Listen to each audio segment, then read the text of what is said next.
Praise the Lord. जैसा कि हम सब जानते हैं कि खुदावन ने हम सब लोग को एक और ये शाम दी है और इस शाम में हम सब लोग को अच्छे से रखा, सुबह से लेकर दोपहर तक अच्छे से रखा और ये शाम दी है हम सब लोग को। इस शाम में हम सब स्तुति और महिमा कर सकें। तो आइए हम लोग प्रार्थना के चले। प्रार्थना में निवेदन करेंगी हमारी दादी।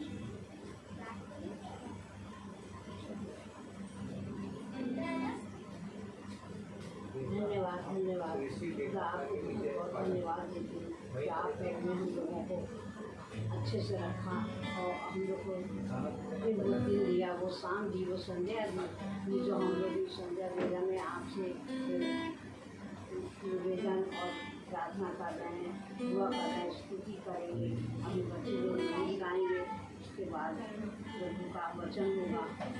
मैं आपसे निवेदन करती हूँ मेरे बाद आप जो सैनिक का ऑपरेशन हुआ अच्छे से हो गया, उसको अच्छा रखा, ठीक हो जाए, वो भी अच्छे हो गया आ जाए। आपकी बहुत आपको जितना भी धन्यवाद दें, जितना भी आपकी बड़ाई करें, जितना भी स्तुति करें, हम लोग इतना ही कम है।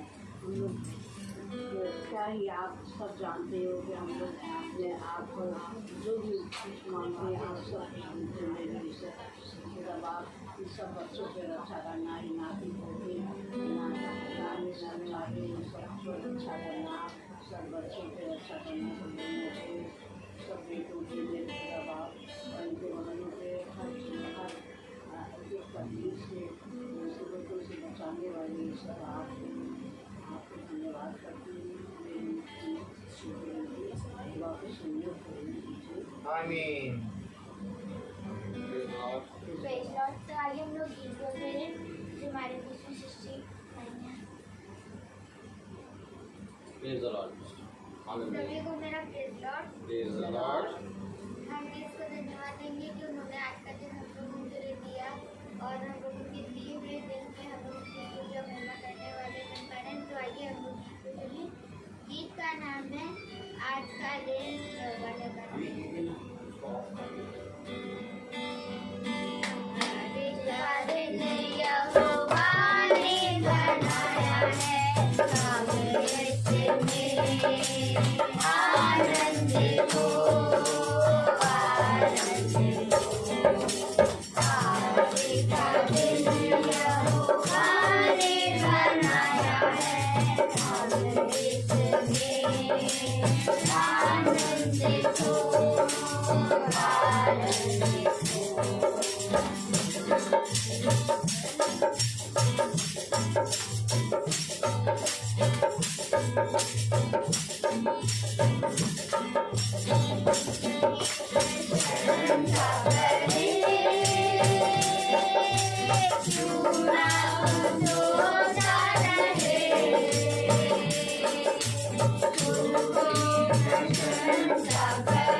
Praise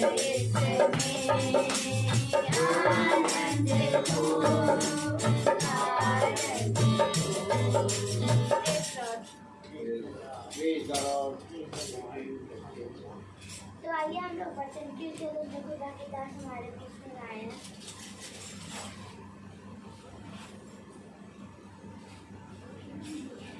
Praise the Lord. Hallelujah. Hallelujah. आज का दिन यहोवा ने बनाया है, हम इसमें आनंदित हो। आनंदित। Praise the Lord. Praise the Lord. आनंदित कैसे होंगे हम? Praise the Lord. क्योंकि मेरे प्यारे भाई बहनों, जब हम खुदा की आत्मा में चलेंगे तो हम आनंदित होंगे। कितने भाई बहन हमारे इस वचन पे विश्वास करते हैं कि जब हम खुदा की आत्मा में चलेंगे तो हम आनंदित होंगे। Praise the Lord. तो खुदा की आत्मा में चलना, Praise the Lord. Praise the Lord. खुदा की आत्मा में चलना यानी आनंदित होना। और अगर खुदा की आत्मा में अगर हम नहीं हैं तो भले ही हम इस संसार और संसार की चीजों में चकाचौंध में शामिल हैं, लेकिन हम आनंदित नहीं हो सकते। क्योंकि जिस आनंद की बात खुदावन करता है वो सदा बना रहता है, लेकिन जिस आनंद की बात संसार करता है वो थोड़े समय का होता है। खुदा ने पुरुष और स्त्री को कहा, जिसको खुदा ने जोड़ा उसे मनुष्य अलग नहीं ना करे। अब ये आनंद हमेशा बना रहेगा, लेकिन जब पुरुष और स्त्री विवाह समारोह में दिए जाते हैं तो इस विवाह समारोह में आनंद करता है संसार, और उस थोड़े समय का होता है, 4 से 5 या तो 6 घंटे का। और उस 6 घंटे के बाद, बहुत ध्यान से सुनिएगा, वे सब अपने अपने घर चले जाते हैं। लड़की वाले अपने घर चले गए, लड़के वाले वे अपने घर चले गए। अब बचा कौन? पुरुष और स्त्री। खुदा ने कहा जिसको खुदा ने जोड़ा उसको मनुष्य अलग नहीं कर सकते। अब आनंद मनाओ। तो अब आनंद मनाने के लिए खुदा का वचन हमें आनंदित करेगा, और तब ये 2 नहीं बल्कि 1 होंगे, और जो कुछ भी इस पृथ्वी पर मांगेंगे वह प्रार्थना इनकी सुनी जाएगी। आमीन। समझ लीजिए। और जिस आनंद को खुदा ने दिया, पति पत्नी एक दूसरे से इस तरह से मिले रहते हैं कि वे हमेशा एक साथ चलते हैं, और ये जोड़ा है खुदा ने। और जो संसार को देखकर आपस में मिलते हैं, थोड़े समय में विवाह समारोह कर लेते हैं, लेकिन उनके अंदर खुदा का आनंद नहीं होता, वे टूट जाते हैं। आनंदित हो। क्यों आनंदित हो? उत्पत्ति, Praise the Lord. आइए देखिए, क्योंकि जब मैं खुदा में खड़ा हुआ तो आनंदित आनंदित Praise the Lord. Praise the Lord. Praise the Lord. खुदा का वचन कह रहा, hallelujah, Hallelujah. Praise the Lord. Praise the Lord.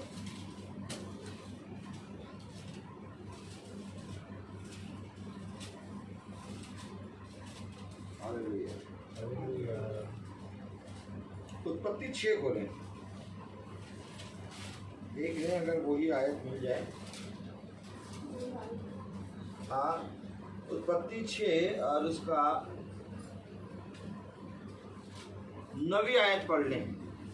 बस 6 का 9 पढ़े। नूह की वंशावली है, नूह धर्मी पुरुष और अपने समय के लोगों में खड़ा था और नूह खुदा ही के साथ। आमीन। मैं क्या कह रहा हूँ, आनंद कब होता है? जब हम खुदा के साथ साथ चले। बिना खुदा के कहीं आनंद नहीं। चाहे आप अमेरिका चले जाएं, चाहे आप कश्मीर, गोवा, थोड़े समय में आपका आनंद खत्म हो जाएगा। लेकिन खुदा कहता है एक बड़े महल में किया हुआ भोज से कई उत्तम है सूखी रोटी खाना। अगर सूखी रोटी भी तुझे मेरे नाम में मिल रही है तो उस रोटी पे तू धन्यवाद दे और चुपचाप खा के सो जा, क्योंकि एक अच्छी मीठी नींद बिछौने पर उस मनुष्य के समान है जो प्रतिदिन भोज पे जाता है। समझिए, वचन हमें संसार की नहीं, हमें वह बातें बताता है स्वर्ग की। स्वर्ग की बातें वह हैं जिसमें तुम्हें आनंद आएगा,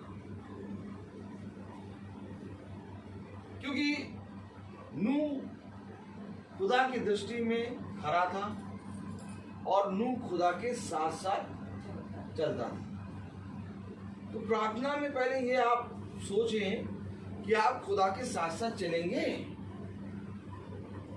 खुदा के साथ साथ। तो खुदा के साथ साथ चलने का मतलब कितनी रफ्तार होनी चाहिए? ताली बजेगी कि नहीं? कहते हैं खुदा के साथ साथ चलेंगे। आप खुदा के साथ साथ चले तो चले। ये अपनी मम्मी अपने भाई को ही नहीं क्षमा कर पा रहे, भाई यहाँ बैठा और यूं ही चल रहे और उसी की तरफ देख रहे हैं, और एक खुदा की रफ्तार सट से निकल गया खुदा। हमारी क्या रफ्तार है? हम बस यूं ही देखो चलना। जब हम चलेंगे तो हमें सब दिखाई दे रहे हैं, 1 2 3 सब दिखाई दे रहे हैं। एक होता है यूं निकलना, गिनी ना पाओ। तो खुदा के साथ साथ चलना यानी कोई भी तुम्हारे विरोध में बात करे, कोई भी तुम्हारे विपरीत बात करे, उन बातों को कभी ना सुनो, क्योंकि वो एक रफ्तार रखती है, एक टेम्पो बना रहता है, और इतनी तेज टेम्पो होता है, इतनी तेज रफ्तार होती है कि उसको शताब्दी और राजधानी और बुलेट ट्रेन नहीं पकड़ पाएगी। इसलिए खुदा कह रहा है क्योंकि ये रफ्तार में है, क्योंकि खुदा की रफ्तार इतनी तेज है कि समुद्र की रफ्तार, हवा की रफ्तार सब फेल है। और खुदा के कलाम में लिखा नूह खुदा के साथ साथ चलता है। अब सोचो नूह की रफ्तार क्या होगी। थोड़ी सोचो, अगर मैं आपसे कहूं रवि भाई कि मैं साइकिल चलाऊं और तुम मेरे साथ दौड़ो, फिर मैं कहूं चलो भैया मैं बाइक चलाऊं और आप मेरे साथ दौड़ो, समझे वचन तो हमें यही बता रहा भैया। पढ़ो जरा, पढ़ो उत्पत्ति, ऐसे थोड़ी ना होता है। पढ़ गया उत्पत्ति उसका 6वां अध्याय और उसकी कौन सी आयत थी? पढ़ो क्या लिखा है, सब जगह एक साथ पढ़ो।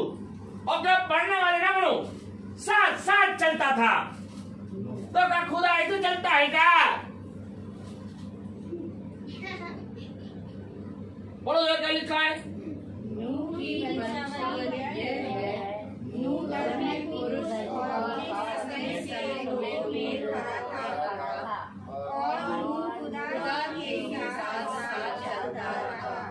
चलता रहा खुदा के साथ साथ।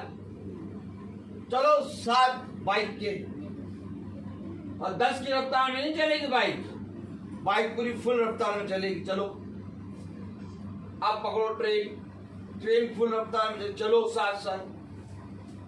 कोई है?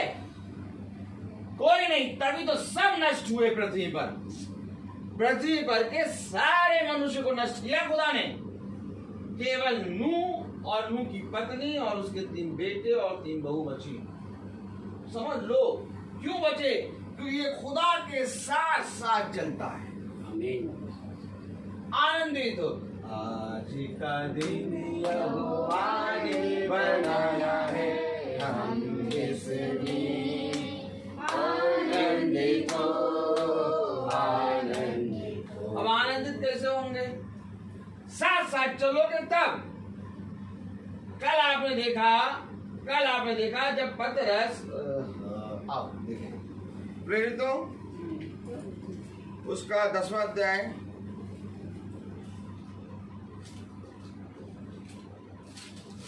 अब साथ साथ चलना दिखाया जाए, कैसे साथ साथ चलना होता है।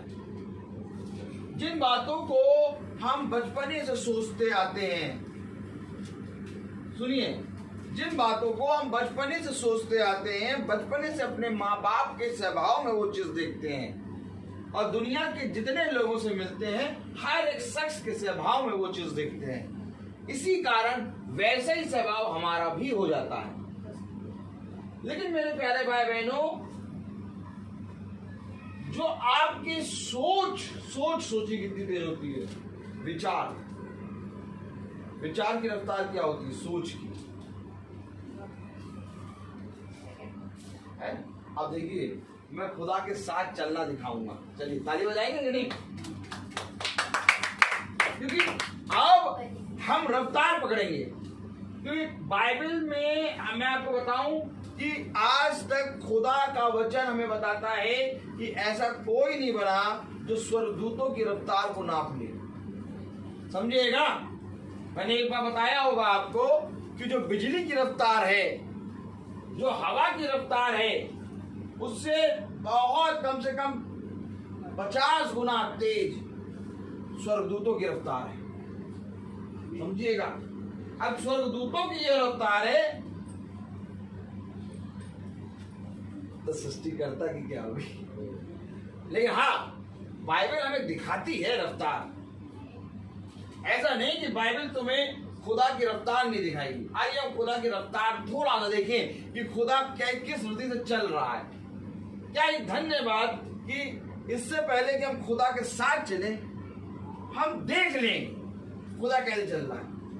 क्योंकि अगर बुलेट ट्रेन की रफ्तार जितनी है वो उसको अगर हम 50 गुना बढ़ा दें तो आप बुलेट ट्रेन देख भी ना पाएंगे, आपके सामने से निकल जाएगी।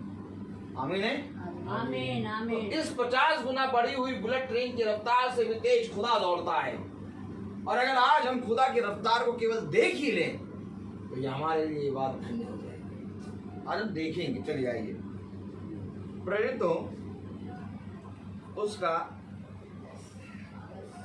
10वां अध्याय,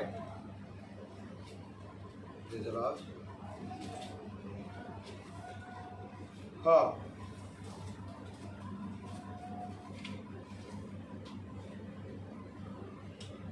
नवी आयत से पढ़ना शुरू करें। Praise the Lord. और नवी आयत से हम पढ़ेंगे और उसे आते हैं, हाँ, नवी आयत से पढ़ेंगे, पढ़ना शुरू करें। दूसरे दिन जब वे चलते चलते नगर के पास पहुंचे तो दोपहर के निकट पतरस पर छत पर प्रार्थना करने चढ़ा। उसे भूख लगी और कुछ खाना चाहता था, परंतु जब वे तैयारी कर रहे थे तो वह बेसुध हो गया और उसने देखा कि आकाश खुल गया और एक बात बड़ी चादर के समान चारों कोनों से लटकता हुआ पृथ्वी की ओर तक उतर रहा है, जिसमें पृथ्वी के सब प्रकार के चौपाए और रेंगने वाले जंतु और आकाश के पक्षी। उसे एक ऐसा शब्द सुनाई दिया, हे पतरस उठ, मान और खा। परंतु पतरस ने कहा, काफी नहीं, क्योंकि मैंने कभी कोई अपवित्र या अशुद्ध वस्तु नहीं खाई है। पतरस कह रहा, मैंने कभी, सुनो अब रफ्तार देखना, खुदा की रफ्तार देखने के लिए हमें उसके अभिषिक्तों को देखना होगा। अभिषिक्तों को देखोगे नहीं तो खुदा तुम्हें दिखाई कभी नहीं देगा। समझिए, वचन को देखिए, याजक को देखिए। अभिषिक्त कह रहा, अर्थात पतरस कह रहा, कदापि नहीं। पढ़िएगा जरा, बहुत प्यार बढ़िया है। उसे एक ऐसा शब्द सुनाई दिया, हे पतरस उठ, मार और खा। 14 है, परंतु पतरस ने कहा, नहीं प्रभु, कदापि नहीं, क्योंकि मैंने कभी कोई अपवित्र या अशुद्ध वस्तु नहीं खाई। कभी यानी जीवन में जितना भी वो चला है आज तक, अब समझिएगा, रफ्तार पकड़िए, वो जितना चला है उसने आज तक कभी अपवित्र और अशुद्ध वस्तु नहीं खाई। ये है उसकी रफ्तार। बचपन से उसने आज तक जो काम नहीं करा। अब आइए, प्रेज़ द लॉर्ड। एक मिनट। अब 29वीं आयत पढ़िए। इसीलिए मैं जब 29वीं नहीं 28वीं आयत पढ़ रहे हैं। उसने कहा, उनसे कहा, तुम जानते हो कि अन्य जाति की संगति करना या उसके यहाँ जाना यहूदी के लिए अधर्म है, परंतु खुदा ने मुझे बताया है कि किसी मनुष्य को अपवित्र या अशुद्ध ना। ये आया खुदा की रफ्तार, जो काम उसने बचपन से आज तक नहीं किया, और जब उसने खुदा को देखा तो वो काम उसको समझ में आ गया कि किसी मनुष्य को अशुद्ध और अपवित्र। जब खुदा की रफ्तार में आते हैं तो हम खुदा के विचारों को पकड़ने लगते हैं। उसने कहा, तेरे और मेरे बीच में जमीन आसमान का अंतर है। तू पृथ्वी का है इसलिए तू पृथ्वी की बातें सोचता है, मैं स्वर्ग का हूं इसलिए मैं स्वर्ग की बातें बोलता हूं। अब वो पृथ्वी की बातें बोल रहा था कि मैंने आज तक, देखिए समझिएगा, मैंने आज तक कोई भी अशुद्ध और अपवित्र वस्तु नहीं खाई। अब 28वीं पढ़ें। उनसे कहा, तुम जानते हो कि अन्य जाति की संगति करना या उसके यहाँ जाना यहूदी के लिए अधर्म है, परंतु खुदा ने मुझे बताया।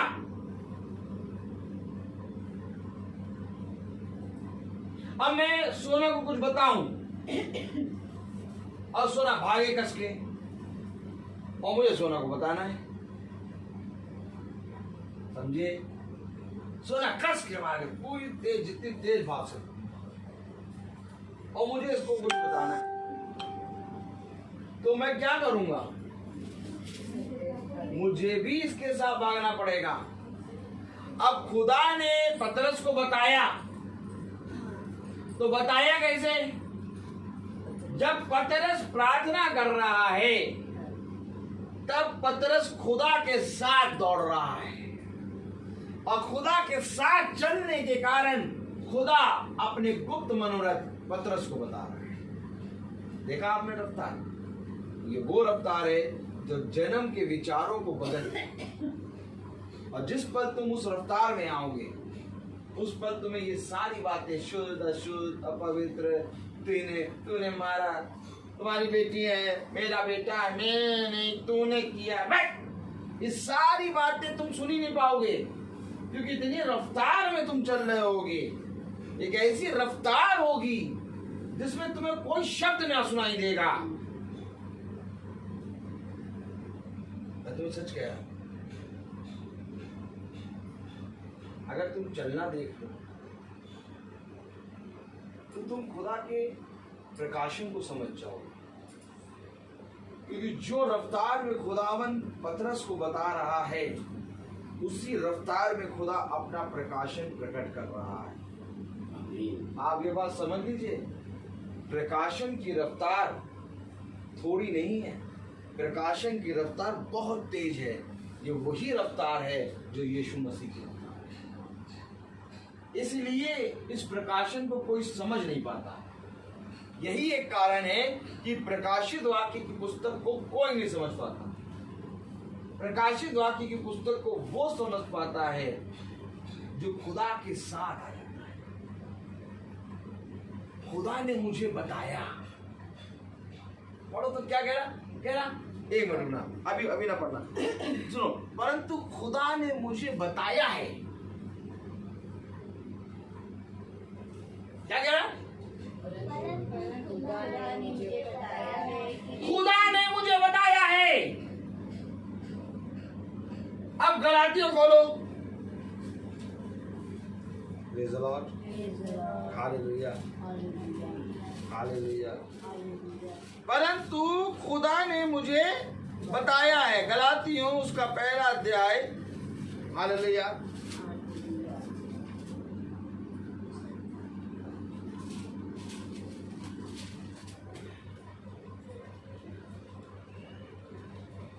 हालेलुया।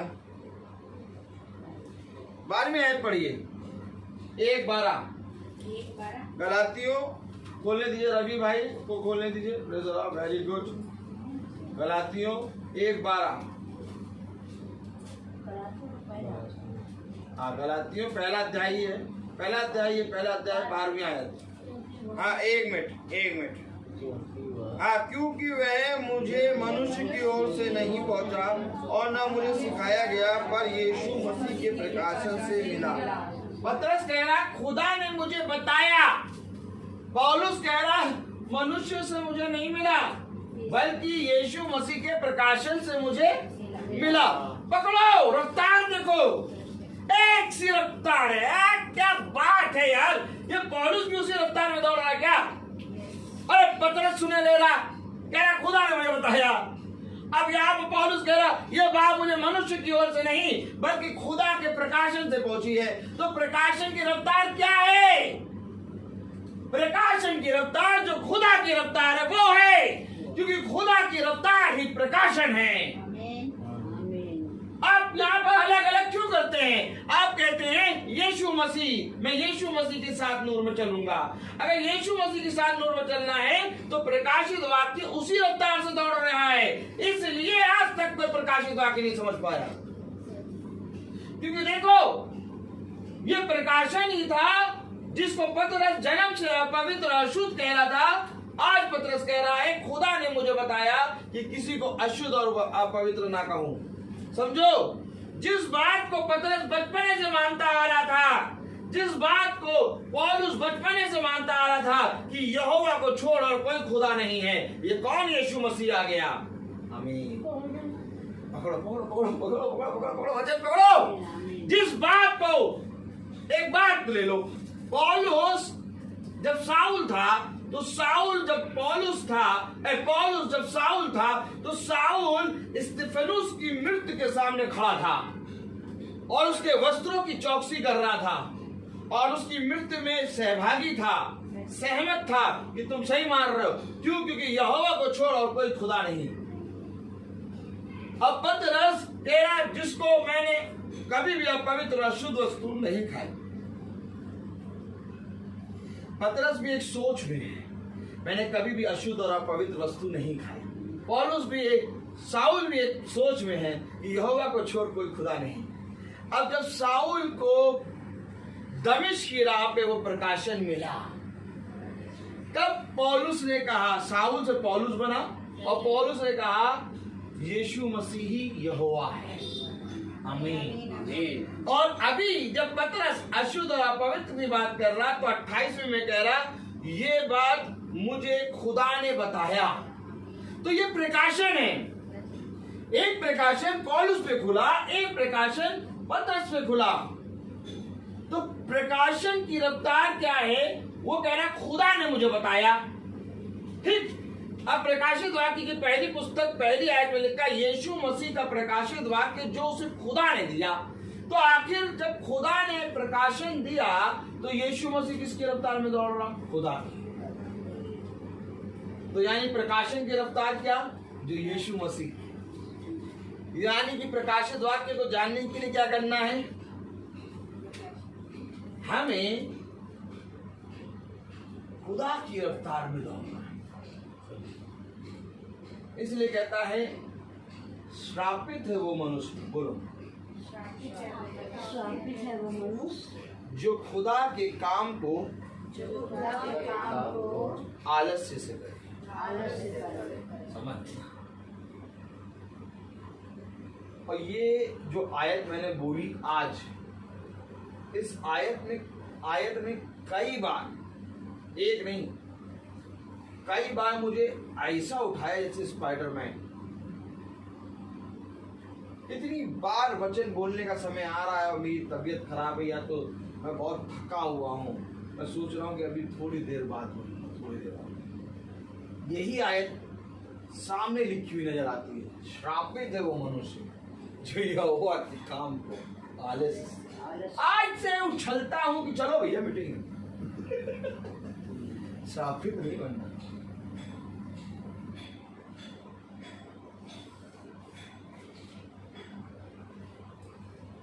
तो क्या वचन में ये लिखा है कि श्रापित है वो मनुष्य जो यहोवा के काम को आलस्य से करता है।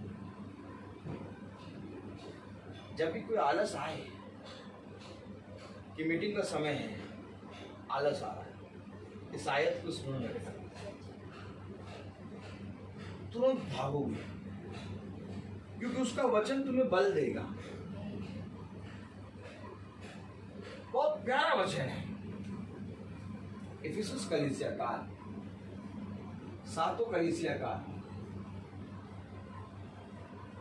ये सातों कलीसिया काल के जो दूत हैं वो प्रकाशन के साथ दौड़ रहे हैं, इसलिए इन दूतों को कोई पकड़ नहीं पा रहा। आप समझिएगा, आखिर आज दूतों की बात कोई क्यों नहीं करता। समझिए, याजक की तरफ देखिए तो ना कितनी गहराई की बातें हम लोग को खोल खोल के बताता है। आखिर दूत की बात आज कोई क्यों नहीं करता। भाई कब देखेगा आदमी तभी तो बात करेगा। कोरोना की बात आज से 3 साल पहले कोई करता था?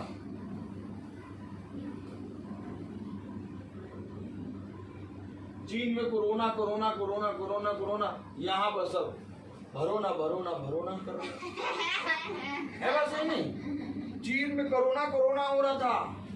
2020 में कोरोना यहाँ आया, 2019 में चीन में बहुत भयंकर तरीके से छाया हुआ था कोरोना। समझिए, 2019 के लास्ट तक कोरोना चीन में ऐसा छा गया था कि 2020 में यहाँ तक कोई बात ही नहीं कर रहा था, वहां छाया हुआ था।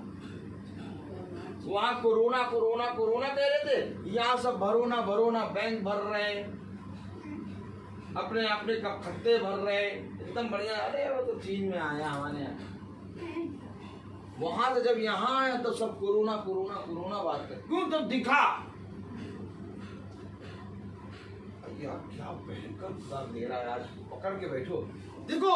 देखो इस पृथ्वी पे ही कोरोना एक शहर, एक देश में था, एक वर्ड में था, समझो। और पृथ्वी के लोग अपने में मदहोश थे। इतनी बड़ी विपत्ति को देख के भी तैयारी नहीं कर पाए। समझो कितने लोग चले गए। बात समझो, ना कोई सरकार, ना कोई उसाते हैं लीडर की बात नहीं है यहाँ पर ये बात है कि एक पृथ्वी के एक वर्ड में, एक शहर में, एक सिटी, एक कंट्री में कोरोना भयंकर तरीके से आया था। इतनी भयंकर तरीके से आया था, जिसको कोरोना हो रहा था उसको मार डाल रहे थे, ढूंढ के मार रहे थे। उसका इलाज नहीं मिल रहा था, इसके कारण दूसरा नाम मर जाए। उसको वो भाग रहे थे, कोरोना वाले भाग रहे थे। कोरोना जिसको हो गया था वो भाग रहे थे, क्योंकि उनको सैनिक मारे दे रहे थे, गोली मारे दे रहे थे सीधे। कितना है कितना नहीं है नहीं,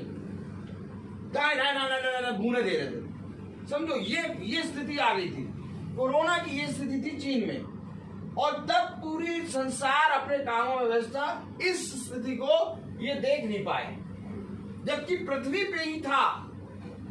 कुछ सोचो, मनुष्य कितना देखता हुआ अंधा है। जब पृथ्वी की चीज वो नहीं देख पा रहा तो वो स्वर्ग के दूतों को कैसे देख लेगा। आज दूत की बात कोई क्यों नहीं करता, समझ में आ रहा? इसलिए नहीं करता क्योंकि उसको दिखाई नहीं देता। आज यिर्मयाह की बात करेंगे, ये हिजकियेल की बात करेंगे, और चाहते हैं पतरस की बात करेंगे, पौलुस की बात करेंगे बात, पौलुस की बात करेंगे, पतरस की भी बात करेंगे, मीका की भी बात करेंगे, हैं, और चाहते हैं योना की भी बात करेंगे, हैं, दाऊद की भी बात करेंगे, हैं, आदम की भी बात करेंगे, सारी बात करेंगे, यूहन्ना की भी बात करेंगे, लेकिन कोई दूत की बात नहीं करेगा। कितना समय लगा पौलुस को दूत है ये बताने में, समय लगा कि नहीं लगा? हम पौलुस को पौलुस मानते हैं, लेकिन अगर मैं कहूं कि साउल जब था तब वो पौलुस नहीं था, लेकिन पौलुस उसके अंदर छुपा था, समझिए। लेकिन वहां के लोग कोई भी जना उसको पौलुस के नाम से नहीं जानता था, सब साउल के नाम से जानते थे।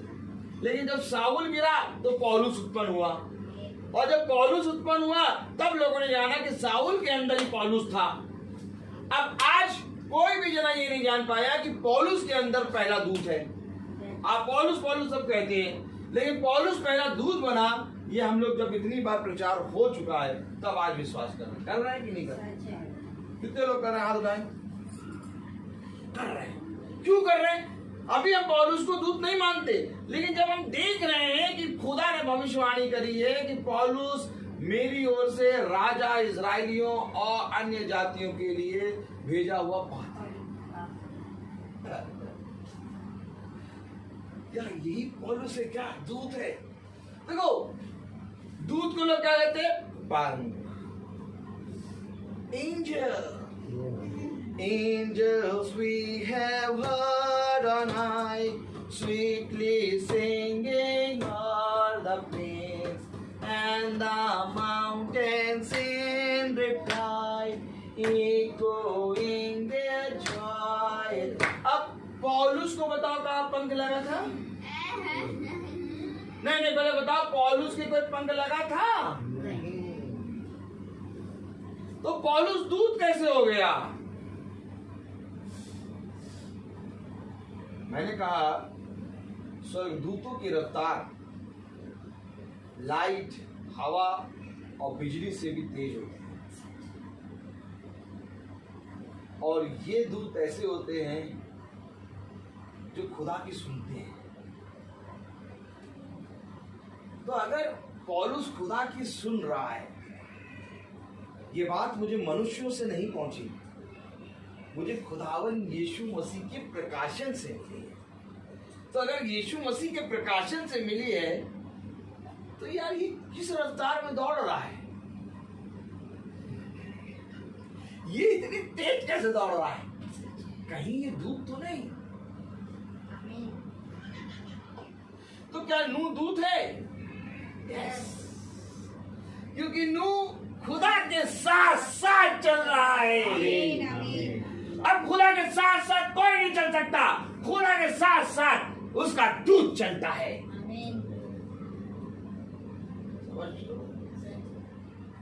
क्योंकि जैसे हेवनली एंजल होते हैं वैसे ही अर्थली एंजल होते हैं। अर्थली एंजल में ये है कि उसके कोई पंख नहीं होता, और हेवनली एंजल में पंख होते हैं। आमीन लग रहा है कि नहीं? मुर्दों का सामान ना बेचो। आमीन। क्योंकि मैं तुमको सच कह रहा हूं, जब तक दूध नहीं होगा तब तक वो खुदा के साथ नहीं चल पाएगा। आमीन। आमीन आमीन। आमीन। तो ये 12 शिष्य क्या दूत थे? यही तो प्रॉब्लम हो रही थी। तभी तो ये कैफा, हन्ना, इजराइली और फरीसी, यहूदी, ये कोई भी जना उनके साथ नहीं चल पा रहा था। साथ क्यों नहीं चल पा रहे? साइकिल हम चलाए और रवि चल रहे, दौड़ो तो यहां से वहां तक, रवि थोड़ा सा जाओ यार, तुम चला दो, सोना धीरे चलाओ। कितनी बार पापा ने कहा ना, सोना साइकिल चला रही, पापा धीरे चल रहे, सोना धीरे धीरे चलो, तेज ना चलाओ। याद करो वो दिन, क्या तुम सोच रही थी पीठ करने वहां नहीं है? मैं तुम्हें सच कह रहा हूं, ऐसे है तो यही है, यही बेटा। तो ये वचन कभी झूठा नहीं हो सकता। आप क्यों ऐसे पढ़ रहे हैं कि नूह खुदा के साथ साथ चला? आप क्यों नहीं जान रहे कि नूह कौन है जो साथ साथ चल लिया? क्या साथ साथ चलना ये होता है कि आज्ञाओं को मानना? नहीं, आज्ञाओं को तुम देख और जान नहीं पाओगे। आज्ञाएं तो तुम्हारे पास लिखी हुई है कब से बाइबल में, कब से बाइबल क्रिश्चियन, जब से हम लोग बचपन से पैदा हुए बाइबल ही रखी रही। आज्ञा भी थी, शिक्षा भी थी, वो दूत भी थे, खुदावन यीशु मसीह भी था। कभी नहीं जाना।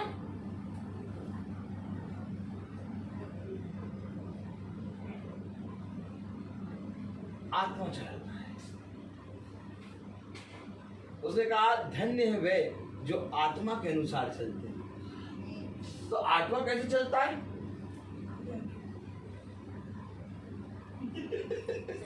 यार ये बातें हैं क्या? यही बातें हमें वचन ऐसे बताता है। यीशु कलीसिया काल चल ही रहा है और उसी के द्वार की बात चल रही। द्वार और दूत की बात। द्वार है पतरस और दूत है पौलुस। अगर हम इनकी रफ्तारी ना जान पाए,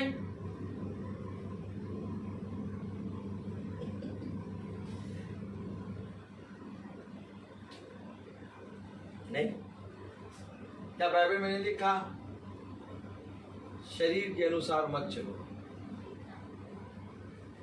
परंतु आत्मा के अनुसार चलो। शरीर के अनुसार चलोगे तो पेट निकला रहेगा और आत्मा के अनुसार चलोगे तो एकदम स्लिम ट्रिम बने रहोगे।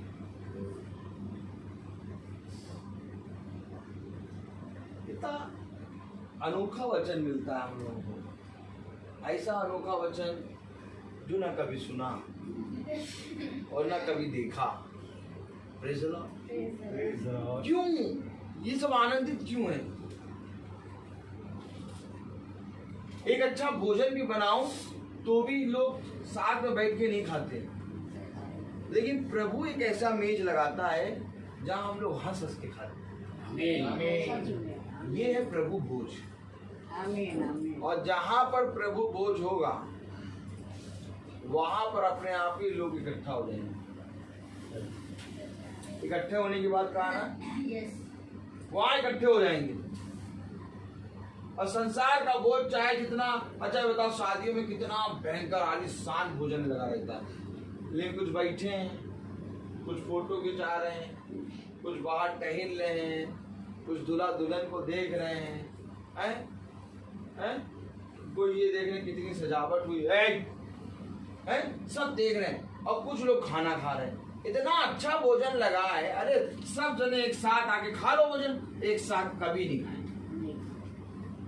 आप बहुत बढ़िया भोजन बना लो, परिवार में भी एक साथ कोई नहीं खाएगा भोजन। लेकिन जब प्रभु मेज लगाता है तो प्रभु मेज की ये सबसे बड़ी खासियत है कि उस मेज पे सब जन इकट्ठा खाते। 5000 की भीड़ थी और 5000 की भीड़ इकट्ठा खा रही थी। 4000 की भीड़ थी तो 4000 की भीड़ इकट्ठा खा रही थी। और इकट्ठा खिलाने की सामर्थ किसी में नहीं है, केवल खुदा में है। उसके हाथ इतने लंबे हैं कि वो एक साथ खिलाता है।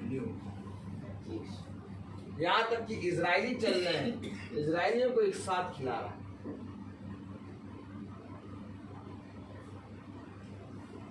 तो कलाम क्या बता रहा, वचन क्या बता रहा कि आत्मिक बातों से मिला के सीखो। तो आत्मिक बात क्या है? पतरस इसकी गवाही दे रहा कि ये बात मुझे खुदा ने बताई, अर्थात आत्मिक बात। पौलुस क्या कह रहा है? ये बात मुझे मनुष्य की ओर से नहीं बल्कि खुदा के प्रकाशन से मिली। आत्मिक बात अर्थात आत्मिक बातों से मिला के सीखना ही वचन। तो ये है आत्मा के अनुसार चलना। मैंने आपको बताया प्रेरितों के मतलब होता है, प्रेरित का मतलब होता है भेजा हुआ। तो खुदा जब अपनी नियुक्त किए हुए दास को भेजता है तो वो दास कौन होता है? दूत। समझो, दूत है वो, क्योंकि वो खुदा की बात बताएगा, केवल मैसेज देगा खुदा का। कोई भी चीज मिलावटी नहीं बताएगा। क्योंकि खुदा जिसको नियुक्त करेगा, उसने कहा यहेजकेल की पत्री में कि मैंने तुझे इज़राइल पर चरवाहा नियुक्त किया है, अर्थात मैंने तुझे इज़राइल के लिए एक दूत बनाया है। और प्रेरित का मतलब होता है भेजा हुआ। और खुदा का वचन अगर हम बहुत ध्यान से पढ़ें तो प्रेरितों के काम कभी खत्म नहीं हो सकते। इस बात पे हमेशा मोहर लगा दें। प्रेरितों के काम कभी भी नहीं खत्म हो सकते, क्योंकि प्रेरित अर्थात भेजा हुआ अर्थात प्रेरित आज तक बने हुए हैं, और जब तक इस दुनिया का समाप्त नहीं होगा तब तक प्रेरित बने रहेंगे, क्योंकि वे खुदा की ओर से भेजे गए और वे ही खुदा के दूत हैं। क्योंकि हमें शरीर की बातें नहीं करनी, हमें आत्मा की बातें करनी है। अच्छा आप मुझे बताओ, क्या बता यार, पता क्या कहा दे रहा, ये बताओ आप कि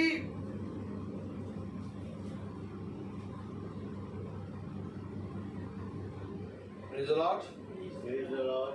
Hallelujah. Hallelujah. Hallelujah, praise the Lord. Praise the Lord. Praise the Lord.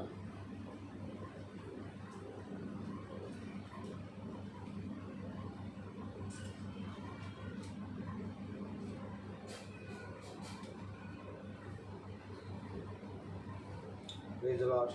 Praise the Lord. Hallelujah. Hallelujah. हाँ, अब जब खुदा ने दिया है तो हम देखेंगे जरूर। अब वो पतरस को नहीं देख पाए।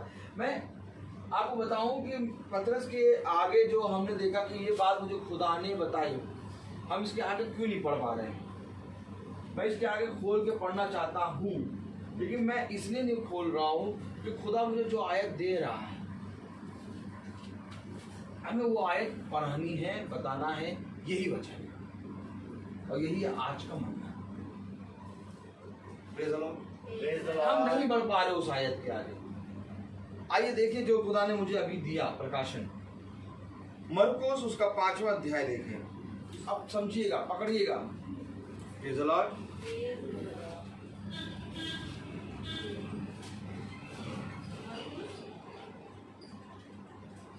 हालेलुया।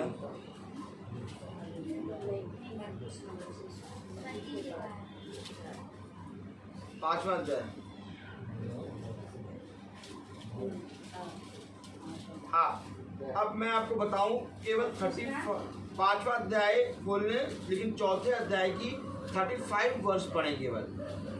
इसका मैं आपको खोलूंगा नहीं, पढ़ूंगा नहीं क्या क्या है, बस केवल थोड़ा सा दिखाना चाहता हूँ। मरकुस 4, हाँ मरकुस 4:35। एक मिनट रुक जाओ, सबको खोले दो। मरकुस 4 4था अध्याय 35। मरकुस 4:35 के बाद फिर मरकुस 5 पहली आयत पढ़ेंगे।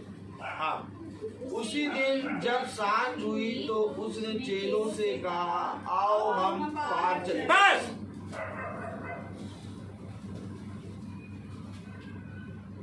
इस पार से उस पर इधर, इस पार से उस पार जाना है। ऐसे करो, ऐसे करो।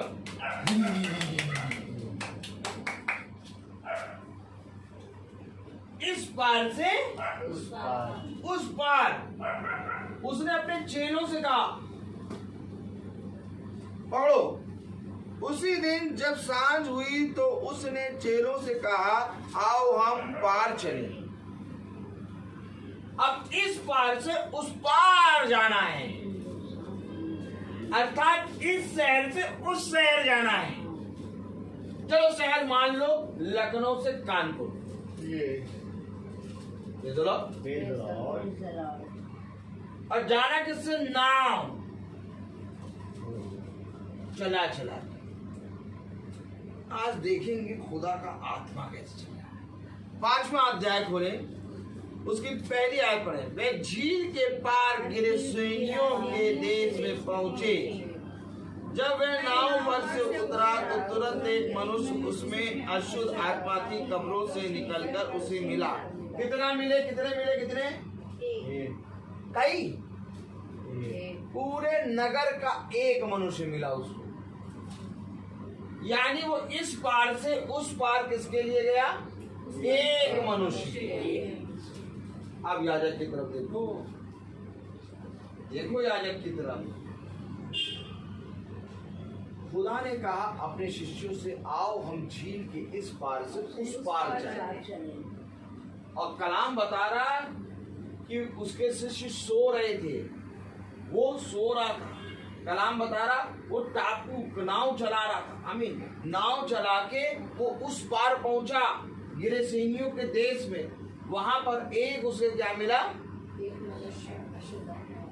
एक मिला। Praise the Lord। तो खुदा स्वर्ग छोड़ के इस पार से उस पार जा रहा है एक मनुष्य को अपना वचन बताने।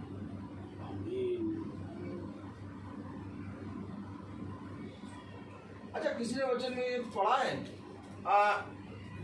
जब तुम्हारे घर में कोई आनंद का समय हो तो तुम भोज पर अमीरों को ना बुलाओ, गरीबों को बुलाओ,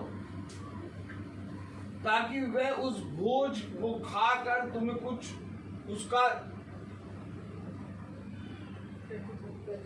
उसका कुछ भी तुम्हें दे ना सके। क्योंकि अमीर को जब तुम बुलाओगे और उनको भोज कराओगे तो उससे बड़ा गिफ्ट, इनाम, पुरस्कार तुम्हें देकर तुम्हें उसको क्या कर लेंगे? तुम्हें बल्कि बोझ से दबा देंगे। बल्कि तुम उनको बुलाओ जो तुम्हें कुछ ना दे सके। अब देखो, अगर हमारे घर में कोई फंक्शन है तो हम अपने रिश्तेदारों को बुलाएंगे, जो हमारे रिलेटिव है उनको बुलाएंगे रिलेटिव को। बाहर के आदमी को अभी नहीं बुलाएंगे, पहले रिलेटिव। और बड़ा फंक्शन है तो बाहर के पड़ोसी, और बड़ा फंक्शन है तो थोड़ा कानपुर के भी एक दो चाचा चाची उनको बुला लो। ऐसे चलता आदमी है, पहले रिलेटिव आते हैं। तो खुदा का नाम कह रहा कि जब तुम भोज करो तो उनको बुलाओ जो तुम्हें कुछ दे ना सके। अब हम यहाँ पर शारीरिक रीति से पकड़ेंगे तो हम कहेंगे गरीबों को बुला लो और अमीरों को बुलाओ तो वो बड़ा पुरस्कार दे देंगे। लेकिन प्रभु आत्मिक बातें करता है। प्रभु कह रहा है कि जब तुम्हारे घर में कोई फंक्शन है तो उनको ना बुलाओ जो मेरे वचन का तिरस्कार करते हैं, बल्कि उनको बुलाओ जो मेरे वचन को नहीं जानते, ताकि तुम उन पर मेरे वचन को प्रकट करो और वो वचन को सुनकर बच जाएं। गिरसेनियों के देश में खुदावन अपने सुसमाचार को लेके गया और एक मनुष्य पे प्रकट कर रहा है। इसी तरीके से जब हमारे घर में कोई भी फंक्शन हो तो हम ये ना देखें कि उसको हम जानते हैं कि नहीं, हम ये देखें कि वो जो आया है वो आज वो खुदा का सुसमाचार सुनेगा, और जब वो खुदा का सुसमाचार सुनेगा तो उसकी आत्मा झंझोरी जाएगी, और जब झंझोरी जाएगी तो मैं उसे खाने के लिए प्रस्तुत हूँ। अब मैं पूछूं, ये 5000 में यीशु मसीह के कितने रिश्तेदार थे?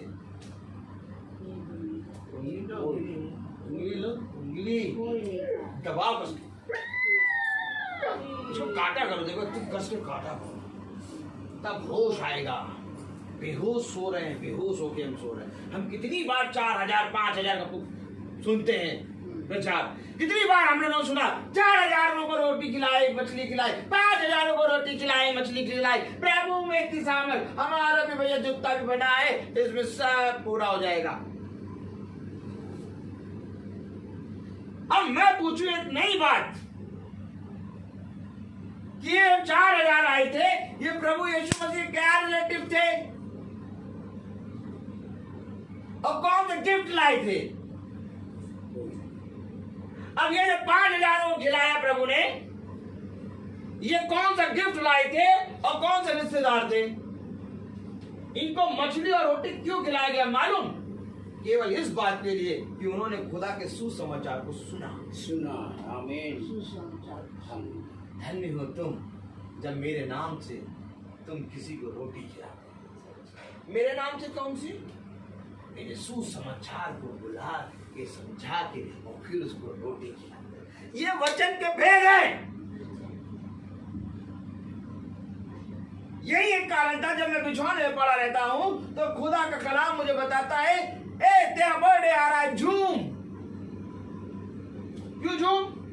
जा जाके बता, सबको बता, सब जने आओ।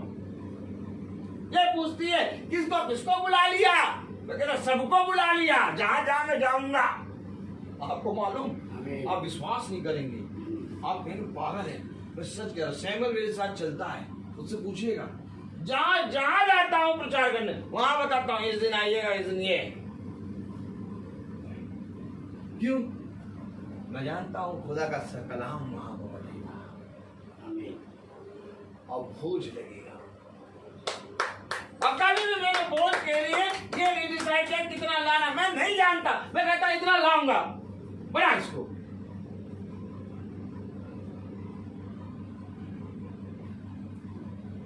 इसको बना।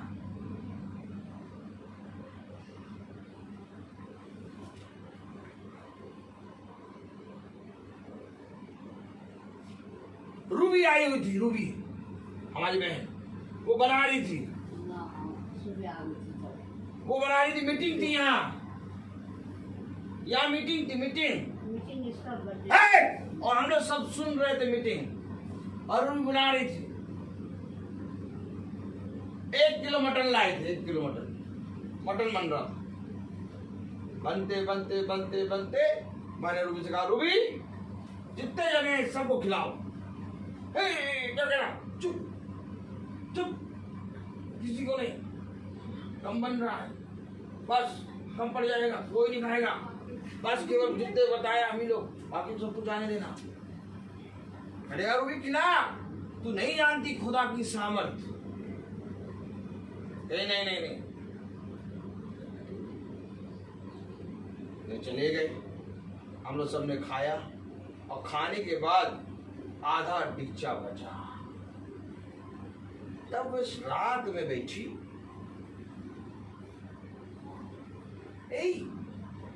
मैं कैसे कह रही, तुम्हें मालूम, जब मैं सुन,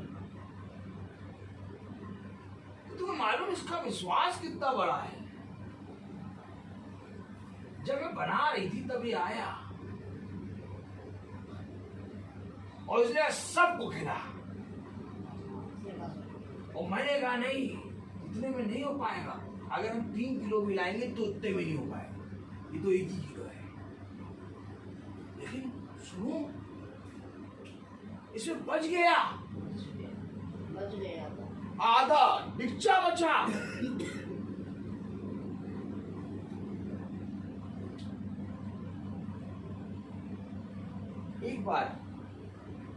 एक बार राई के दाने के बराबर इस वचन पर विश्वास करो।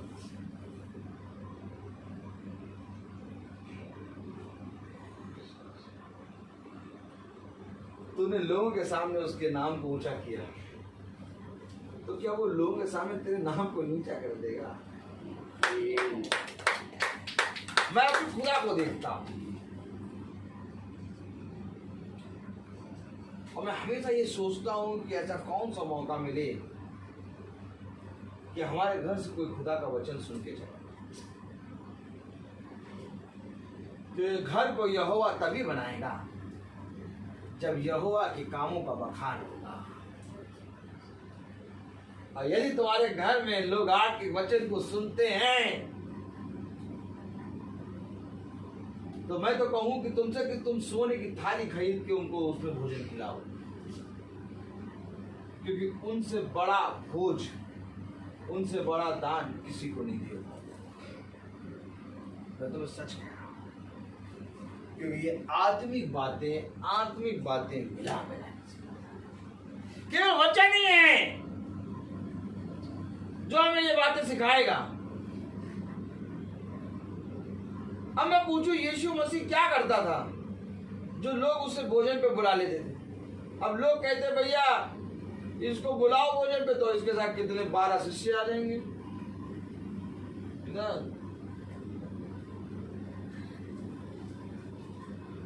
पास्टर साहब सही नहीं है, एक तो इनको बुलाओ, इनके साथ 12-13 लोग आ जाते हैं। अब चलो नहीं, देखो पास्टर साहब तो वचन बहुत अच्छा बताते हैं, हम मानते हैं इनके हाथों से चंगाई भी होती है, लेकिन 12-13 लोग लेके आया तो जो हम करना चाहते हैं वो नहीं कर पाते हैं। जो हम करना चाहते हैं वो नहीं कर पाते। Praise the Lord। तो अब वहां पर वो भी कहते यीशु मसीह आप आइएगा अकेले, 12 को ना लाइएगा। एक तो उसे पतरस बहुत खाता है, पतरस अकेला ही 2 किलो खा जाता है। वो अंद्रियास, अरे भैया वो उसकी थाली से निकालता, उसकी थाली से निकालता। हाँ, और वो मती तो, अरे भैया मती तो ऐसा है कि भैया समझो, मतलब कुछ भी ना छोड़े। हाँ, यूहन्ना थोड़ा सभ्य है, यूहन्ना थोड़ा ठीक है, लेकिन भैया ये एक आदमी की डाइट भी होती है। बोलने वालों की आवाज देखो, बोलने वाले तरीका, एक आदमी की डाइट भी होती है।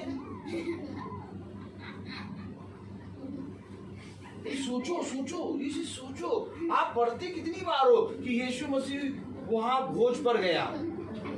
कितनी बार आप पढ़ते हो यीशु मसीह भोज पर गया? लेकिन कभी ये बातों को सोचा नहीं कि वे भोज पे बुला रहे हैं तो खुदा के सुसमाचार को सुन रहे हैं, और जब खुदा सुसमाचार सुना रहा है तो भोज कर रहा है। कब आखिर तुम खुदा के दूत को सब वो आदर दोगे? अब मैं कहूं, कब तुम आखिर खुदा के वचन को वो आदर दोगे? क्योंकि जो मेरे भेजे हुए को ग्रहण करता है, और समझो जो वचन वो मुझे ग्रहण करता है। आमीन। जो कुछ तूने मेरे भेजे हुए के साथ किया वो तूने मेरे साथ किया।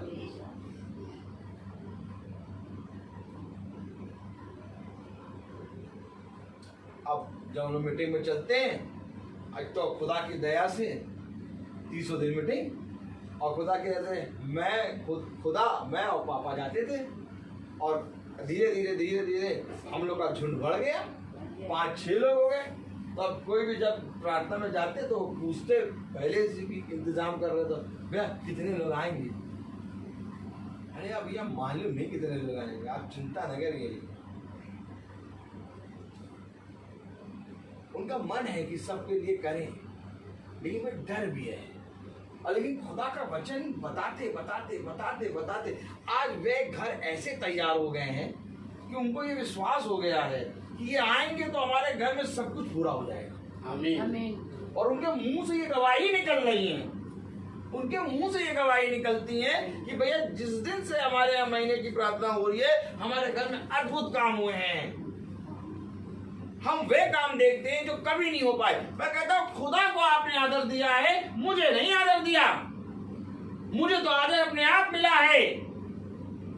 मैं तो खुदा के वचन से चिपका हुआ चला आया। हम तो एक रेत के किनके हैं। जिस तरह से हवा चलती है तो आप देखे होंगे कि किनके अपने आप उड़ते हैं, वैसे ही हमारा खुदा जब चलता है तो हम उसके साथ अपने आप उड़ते हैं। हमारा खुदा है, और जो कोई खुदा को बुला लेता है उसके दास अपने आप ही।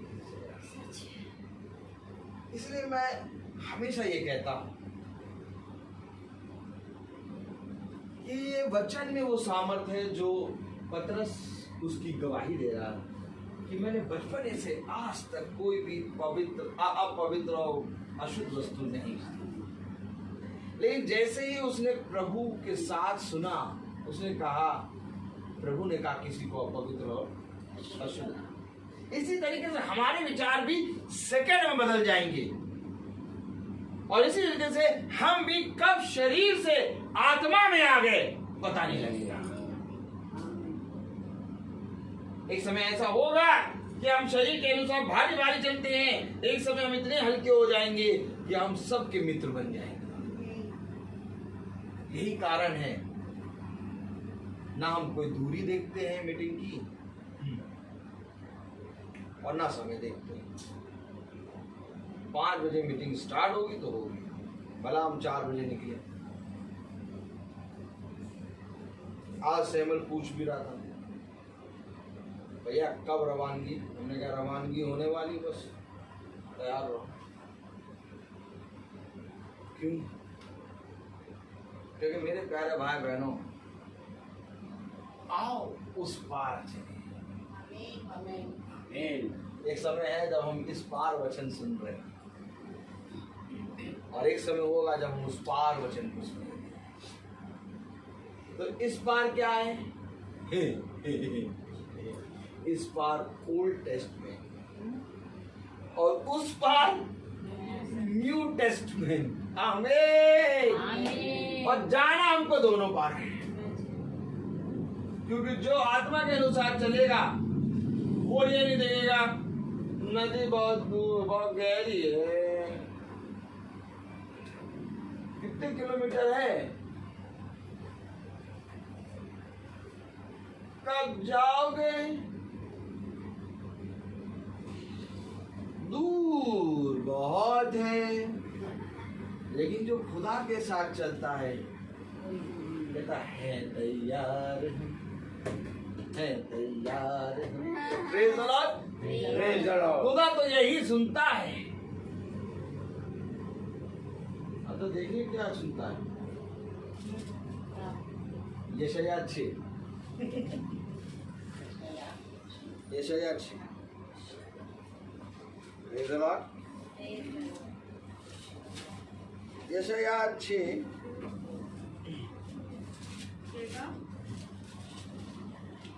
6 का 8 पढ़े।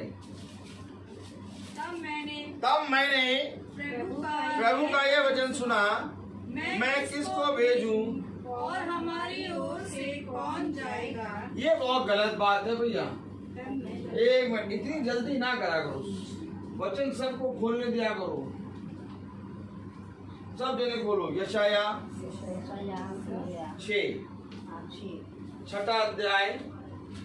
मैंने आपको बताया कि जब हम पढ़ेंगे और सुनेंगे और बोलेंगे तब हमारा ज्यादा उद्धार होगा। यशायाह 6। Praise the Lord. हालेलुया। यशायाह छठा अध्याय। हालेलुया। नहीं है, यशायाह ये। हालेलुया। यशायाह हालेलुया। Praise the Lord. यशायाह 6। हाँ, यशायाह 6 और उसका 8वीं आयत पढ़ें। तब मैंने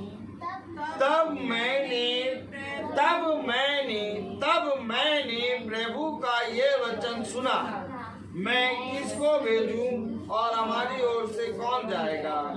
तब मैंने कहा, मैं यहाँ हूँ, मुझे। आमीन। यशायाह भी सुन रहा है, नूह भी सुन रहा है, पतरस तो गवाही दे रहा, मुझे खुदा ने बताया। पतरस भी सुन रहा है, पौलुस भी सुन रहा है, कह रहा मुझे मनुष्य ने नहीं बताया। मुझे तो ये बात खुदावन के प्रकाशन से भी, पौलुस भी सुना। अरे सब सुन रहे यार। और क्या आज हम भी सुन रहे हैं? ताली बजा। जिस तरह से यशायाह सुन रहा, जिस तरह से पतरस सुन रहा, जिस तरह से पौलुस सुन रहा, जिस तरह से नूह सुन रहा, वैसे ही आज हम इकट्ठा होकर सुन रहे हैं। आमीन। और यही है स्वर्ग राज्य की गवाही। उसने कहा, जो कोई मेरे वचन को जीते जी जान जाएगा वो कभी ना मरेगा। यही स्वर्ग राज्य है और कोई स्वर्ग राज्य नहीं है। जहां पर प्रभु की वाणी सुनाई दे वो जगह स्वर्ग है। मैं तो ये कहता हूं, जहां प्रभु का शब्द सुनाई दे वो जगह स्वर्ग। आमीन। और अगर आज आपको सुनाई दे रहा है तो हम स्वर्ग में हैं। आमीन। अब हमें स्वर्ग राज्य से कौन दूर करेगा? और देखो स्वर्ग राज्य में कितनी अच्छी बात कि हमारे बच्चे, हमारे लोग, हमारे माँ बाप, हम लोग सब हैं। लोग चिंता करते पता नहीं भैया स्वर्ग राज्य में हम जाएंगे, हम हमारा ही पता नहीं है तो हमारे बच्चों का, लेकिन यहाँ तो खुदा सबको दिखा रहा, हम लोग सब ये गवाह है। Hallelujah hallelujah. तो आइए, क्योंकि हर एक चीज का समय है। Praise the Lord. तो हम प्रार्थना में चलेंगे। हालेलुया। और प्रार्थना में अगुवाई करेंगी हमारी सहायक, प्रेज द लॉर्ड, सहायक जी आएंगी और वो अगुवाई करेंगी। Praise the Lord.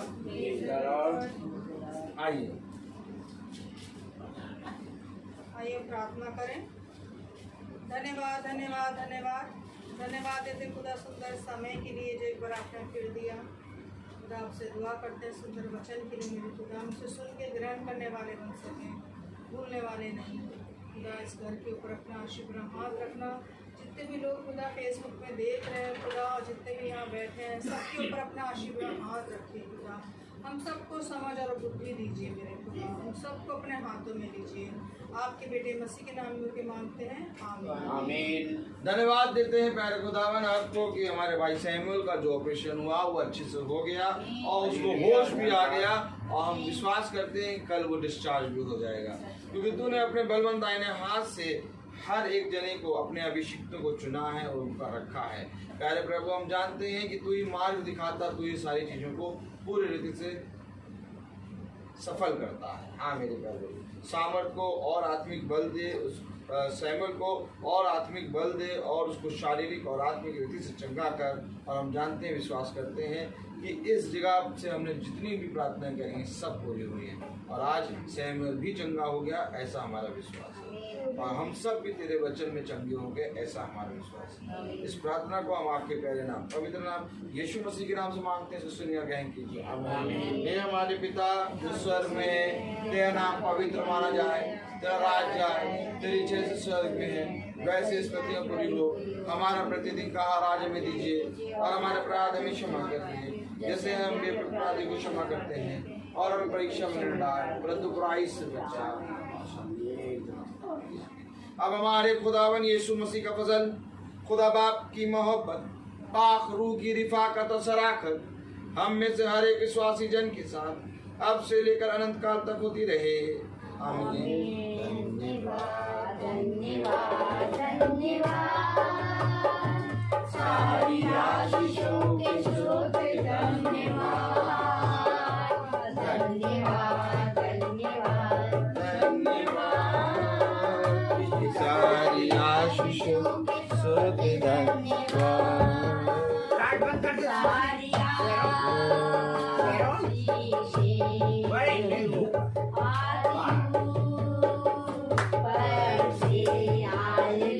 धन्यवाद धन्यवाद।